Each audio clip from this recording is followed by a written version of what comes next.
Now call on Christine Graham to be followed by Malcolm Chisholm. Thank you, Deputy Presiding Officer. I have to agree with David McLetchie that power devolved is indeed power retained.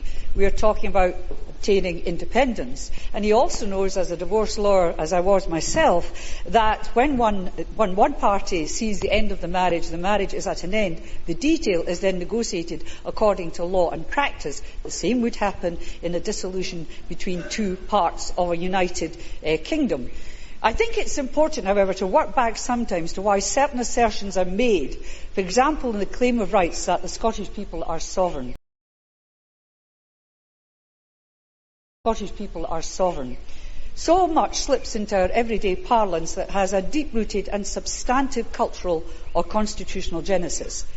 For example, when you hear Scots reprimanded for saying, "I seen it," or "I done it," this is in fact language that is grammatical, phrases that have survived through centuries of spoken Scots. They are not lazy or ignorant slang, but an echo from the past. Which takes me to the claim of right. In 1989, and the words we gathered as the Scottish Constitutional Convention do hereby acknowledge the sovereign right of the Scottish people to determine the form of government best suited to their needs. Indeed, that Constitutional Convention was proposed in a private member's bill way back in 1980 by the SNP leader, Gordon Wilson. Now, where did that sovereign right come from? There is no written UK constitution, but fragments of an incomplete constitutional jigsaw, some predating the Treaty of Union. And for example, as already been mentioned, you have to go back as far back as the Declaration of braw, a declaration of Scottish independence, and also of conditional monarchy. Yet the quote is, "Yet if he should give up," talking about Robert the Bruce, "what he has begun, and agree to make us or our kingdom subject to the King of England or the English, we should exert ourselves at once to drive him out as our enemy and a subverter of his own rights and ours, and make some other man who was well able to defend us as our king. For as long as but 100 of us remain alive, never will we in any condition be brought under English rule." That is a king there by leave of those at the time representing the people, a narrow bunch at the time, some 51 magnates and nobles, but nevertheless, he was on parole. Now, the significance of those words resonating through the centuries are that the monarch, the power to rule, was conditional on the will of the then people of Scotland. The power to rule was conditional on the will of the then people of Scotland. This is reflected in the fact that Queen Elizabeth is Queen of Scots and not of Scotland. Sovereignty, therefore, now exercised in this democracy by various institutions is exercised through the express will of the Scottish people, which takes me to why Queen Elizabeth is designed as Queen of England. I think, if my recollection is accurate, it was Henry VIII of the Tudor dynasty who, installing himself as head of the Church, embedded the divine right of kings to rule. Sovereignty, the embodiment of which was the monarch, was absolute. As through centuries power was removed from the Crown and transferred to the English Parliament, so was sovereignty. And so the English Parliament was indeed sovereign, but that does not overrule or supersede the conflicting principle of the sovereignty of the Scottish people.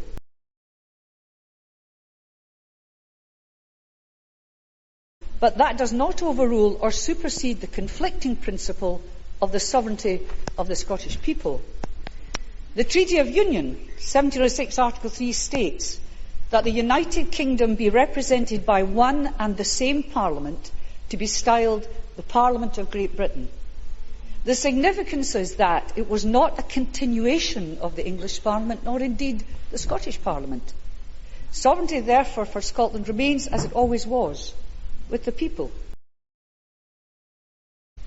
Sovereignty, therefore, for Scotland remains as it always was, with the people. I can also pray and aid the case of McCormick against the Lord Advocate, 1953 session cases. It was the blowing up of the post boxes with E2R in them because Elizabeth was the first Elizabeth of Scotland.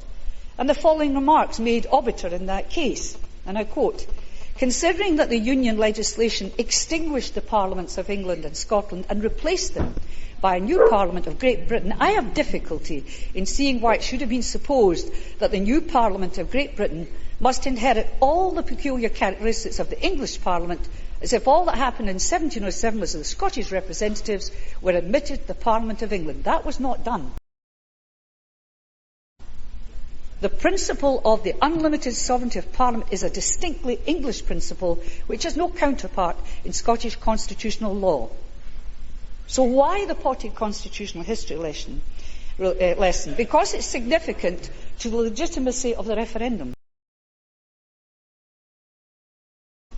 It is, of course, not consultative.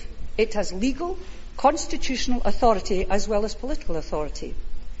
In 1979 and then in 1997, there was no Scottish institution to provide a mechanism for asking the Scottish people a question on the Constitution.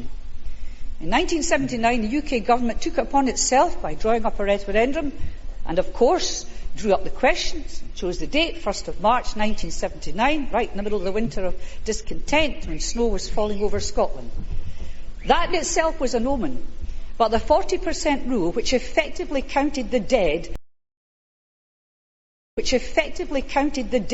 and those not exercising their franchise to vote as a no, was the real treachery, compounded by Sir Alec Douglas, whom, on the eve of poll broadcasting, we should vote no for a better deal. Plus ça change. Plus c'est la même chose. Now we have our own mechanism in the Scottish Parliament, but we don't need to have a Parliament. Even if this didn't exist, and the Scottish people were to stream out onto the streets of our towns and cities, into our villages, on megaphone, on marches, online, and say with a clear voice, they wanted an independent Scotland again, that would be a declaration of independence and no challenge from the Palace of Westminster, nor the corridors of the United Nations, nor this place, nor any courts could gainsay it. No challenge from the Palace of Westminster, nor the corridors of the United Nations, nor this place, nor any courts could gainsay it. The Scottish people would say they'd done it, and they'd done it their way. Thank you very much.